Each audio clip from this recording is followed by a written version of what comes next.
Hello students, welcome to our school channel. In this video, we talk about statistics and start our first lesson, meaning of economics and scope and their significance in subject economics. First, we talk about the word of economics. Statistics. Statistics जिसको हम हिंदी में कहते हैं सांख्यिकी।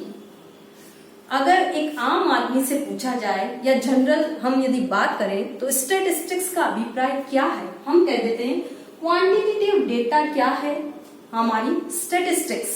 लेकिन वास्तव में हम किसी भी क्वांटिटेटिव डेटा को ही स्टैटिस्टिक्स नहीं मान सकते। आप पिछली 10th क्लास में भी मीन, मोड, मीडियन इनसे रिलेटेड जो सवाल है उनको हल करते आए और उनसे रिलेटेड फॉर्मूलेज भी आपने यूज किए हैं, वे सब स्टैटिस्टिक्स का ही एक भाग है। लेकिन तब आपने उसकी मीनिंग की तरफ ध्यान नहीं दिया। यहाँ हम इस वीडियो में स्टैटिस्टिक्स का एक्चुअल मीन क्या होता है वो आपको बताने का प्रयास करेंगे। देखिए, कोई भी क्वांटिटेटिव डेटा, यदि हम जनरल एक लेमैन से भी बात करेंगे तो वो यही कहेगा कि क्वांटिटेटिव डेटा क्या है, स्टैटिस्टिक्स। तो जनरल रूप में तो इसका यही अर्थ है कि ये क्या है, पूल ऑफ क्वांटिटेटिव डेटा। या हम कह सकते हैं कि जितने भी हमारे न्यूमेरिकल्स डेटा है वो सब किसका पार्ट होते हैं, स्टैटिस्टिक्स का। लेकिन इकोनॉमिक्स में स्टैटिस्टिक्स का जो अर्थ है वो थोड़ा अलग है। कोई भी क्वांटिटेटिव डेटा कब स्टैटिस्टिक्स माना जा सकता है, जब हम ये ध्यान दें कि उसका कलेक्शन किस प्रकार से किया गया है, कलेक्शन होने के बाद में उसका ऑर्गेनाइजेशन हमने कैसे किया है, ऑर्गेनाइजेशन होने के बाद में उसका प्रेजेंटेशन हमने किस प्रकार की मेथड से किया है, या उसका प्रेजेंटेशन होने के बाद एनालिसिस किस प्रकार से किया है और उनसे सहायता से हमने इंटरप्रिटेशन किस प्रकार से निकाले हैं। तो कोई भी क्वांटिटेटिव डेटा अकेला जो हमारी स्टैटिस्टिक्स नहीं है, उसको स्टैटिस्टिक्स बनाने के लिए हमें कुछ अन्य जरूरी बातों की तरफ भी ध्यान देना होता है। अन्यथा जो क्वांटिटेटिव डेटा है वो तो हमारे सामने कैसे होते हैं, रॉ मटेरियल की भांति होते हैं।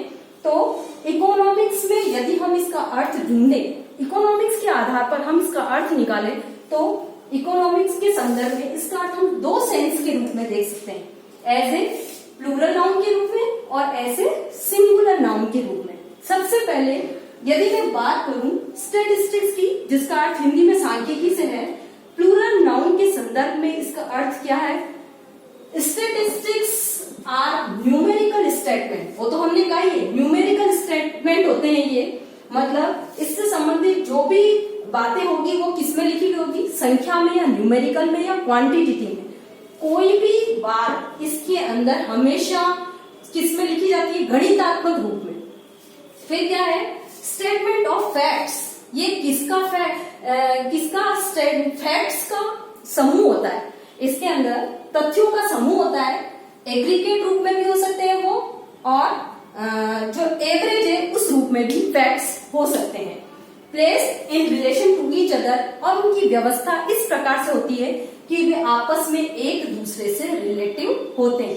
तो प्लूरल नाउन के रूप में स्टैटिस्टिक्स का क्या अभिप्राय है कि statistics are numerical statement of facts in any department of inquiry. मतलब इसके अंदर इंक्वायरी भी होनी चाहिए। इंक्वायरी कैसे, कि उनका कलेक्शन कैसे हुआ, उनका प्रेजेंटेशन कैसे हुआ, उनका ऑर्गेनाइजेशन कैसे हुआ, उनको हमने रिप्रेजेंट कैसे किया है, और उसके बाद एनालिसिस करके हमने इंटरप्रिटेशन किस प्रकार से ज्ञात किए हैं, और उनका प्लेस जो है वो किस प्रकार से हो रखा है कि हम उनको एक दूसरे से कंपेयर कर सकते हैं या नहीं कर सकते हैं, या उनकी आपस में रिलेशनशिप या उनकी संबद्धता को स्थापित कर सकते हैं या नहीं। यदि इस आधार पर हम अपनी स्टैटिस्टिक्स की कुछ विशेषताएं निकालें तो हम देखिए इनके कुछ जो फीचर्स हैं उनमें सबसे पहला एग्रीगेट ऑफ फैक्ट्स।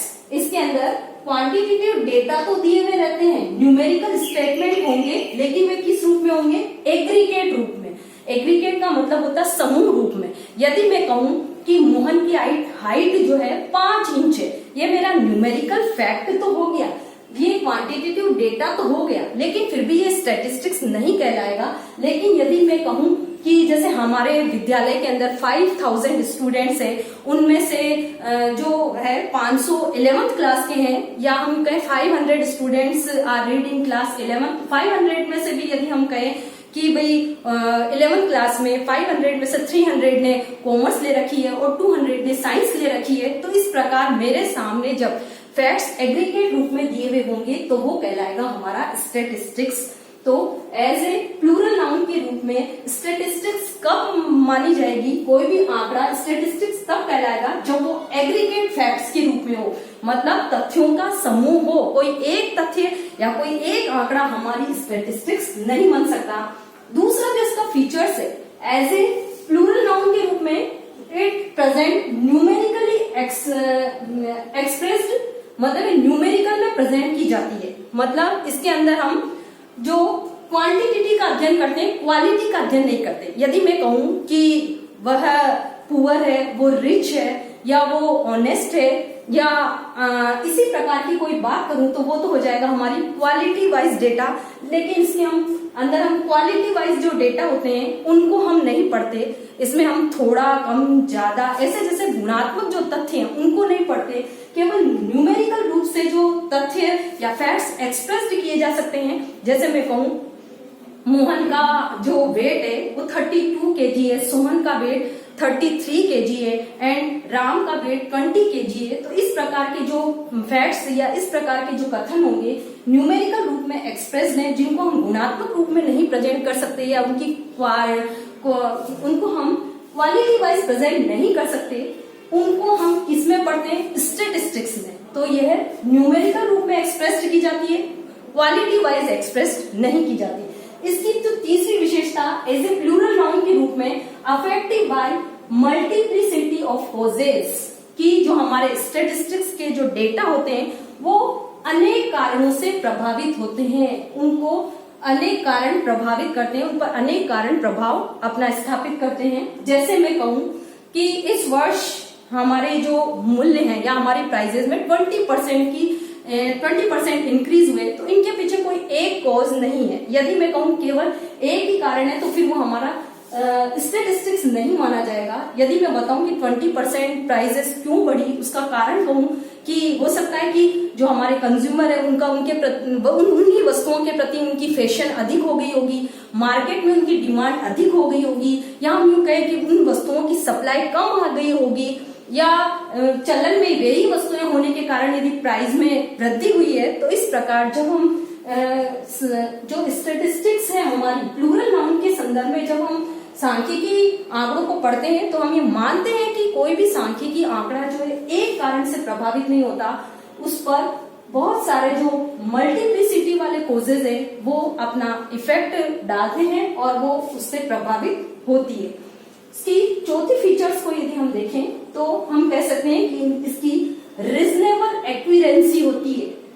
एक्यूरेसी कैसी होती है इसकी, रीजनेबल प्रकार की, मतलब ये एवरेज रूप में या एग्रीगेट रूप में ही बताए जाते हैं। 100% वो एक्यूरेट है डेटा हमारा, हम यह नहीं कह सकते। हमारी सांख्यिकी में जो आंकड़े बताए जाते हैं वो 100% शुद्धता लिए हुए हम ये नहीं कर सकते, लेकिन फिर भी एवरेज रूप में उनकी जो एक्यूरेसी होती है वो बिल्कुल रीजनेबल प्रकार की होती है। पांचवी विशेषता हम देखें यदि हमारी स्टैटिस्टिक्स की ऐसे प्लूरल नाउन के रूप में, तो collected in a systematic manner. हम इन जब स्टैटिस्टिक्स डेटा को स्टैटिस्टिक्स या हम कह सकते हैं कि जब क्वांटिटेटिव डेटा को हम कलेक्ट करते हैं तो उसका एक सिस्टम होता है, बिना किसी सिस्टम के ये कलेक्ट नहीं किए जा सकते। यदि बिना सिस्टम के कलेक्ट किए तो वे हमारे लिए केवल रॉ मटेरियल है। इनकी सिस्टमेटिक कलेक्शन जो है वो साइंटिफिक मेथड से किए जाते हैं, जिसके अंदर सबसे पहले हम इनको कलेक्ट करते हैं, कलेक्ट करने के बाद इनका क्लासिफिकेशन करते हैं, क्लासिफिकेशन करने के बाद में हम इनको प्रेजेंट करते हैं, प्रेजेंट करने के बाद में हम इनका एनालिसिस करते हैं विभिन्न साइंटिफिक मेथड के द्वारा, और एनालिसिस करने के बाद में हम उनकी सहायता से एनालिसिस करके उनसे इंटरप्रिटेशन प्राप्त करते हैं। तो इनको कलेक्ट करने का एक सिस्टमेटिक मैनर होता है। और इसकी लास्ट जो विशेषता है वो ये कि ये इन्यूमरेटेड भी हो सकते हैं और एस्टिमेटेड भी हो सकते हैं। अनेक बार हम कहते हैं जैसे कोई सेलिब्रिटी किसी स्थान पर आई है, हमने कह दिया वहां पर 5000 जो पर्सन थे वो कलेक्ट हुए या वहां पर इकट्ठा हुए, तो ये जो हमने बताया आंकड़ा वो क्या था, एस्टिमेटेड किया हुआ। लेकिन कुछ कार्य ऐसे होते हैं जो बिल्कुल एक्यूरेट आंकड़े बताते हैं, जैसे उत्पादन कार्य जनगणना कार्य, ये वाले जो आंकड़े हैं वो कहलाते हैं हमारे बिल्कुल एक्यूरेट आंकड़े।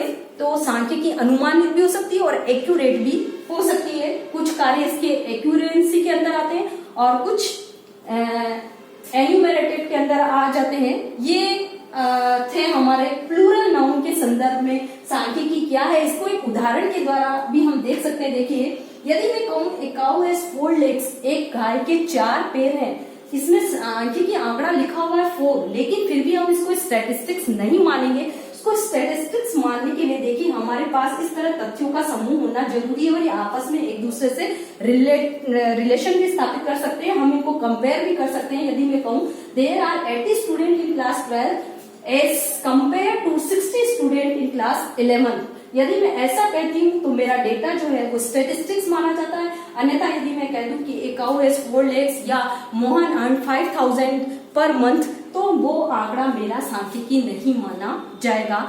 आपको प्लूरल नाउन के संदर्भ में या प्लूरल नाउन के सेंस में स्टैटिस्टिक्स क्या होती है समझ आ गया होगा। नेक्स्ट जो हम देखेंगे ऐसे सिंगुलर नाउन के रूप में स्टैटिस्टिक्स क्या है। As a singular noun, we define statistics that statistics means science of statistical method.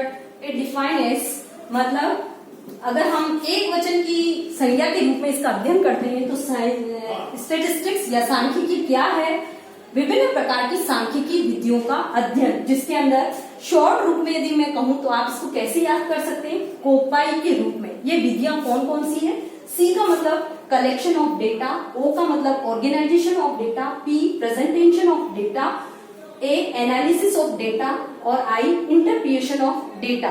मतलब सांख्यिकी एक वचन की संज्ञा के रूप में यदि इसका अर्थ लिया जाता है तो क्या है, सांख्यिकी उन वैज्ञानिक विधियों का अध्ययन है जो सांख्यिकी आंकड़ों के एकत्रीकरण, उनके संगठन, उनके प्रस्तुतिकरण, उनके शोध कार्यों और उनके द्वारा निष्कर्ष और निर्वचन से संबंधित है। ये इस वीडियो में हमने सिंगुलर सेंस में और प्लूरल सेंस में सांख्यिकी क्या होती है इसके अध्ययन को देखा और आपको क्लियर हो गया होगा कि प्लूरल नाउन के रूप में और इन सिंगुलर सेंस के रूप में सांख्यिकी क्या है। सिंगुलर नाउन के रूप में तो यही है कि हमारा जो स्टैटिस्टिक्स पूरा डिपेंड करता है इन्हीं सांख्यिकी विधियों पर आधारित है। तो ये सांख्यिकी विधियां हम जिस सब्जेक्ट में पढ़ते हैं वो क्या कहलाती है, स्टैटिस्टिक्स। इनका भी एक सिस्टमेटिक मैनर होता है जिसके आधार पर हम टेक्निक्स यूज करके पहले डेटा को कलेक्ट करते हैं, फिर उनको ऑर्गेनाइज करते हैं, फिर उनको प्रेजेंट करते हैं, फिर उसके बाद एनालिसिस के द्वारा हम इंटरप्रिटेशन करने का कार्य करते हैं। तो आज के इस वीडियो में हमने देखा स्टैटिस्टिक्स का मीन्स क्या होता है इन सिंगुलर सेंस और इन प्लूरल सेंस में हम सांख्यिकी को कैसे मीनिंग निकालते हैं। आपको समझ आ गया होगा। यदि आपको कोई परेशानी है तो मुझे मेरे व्हाट्सएप नंबर पर कॉल करें। Thank you.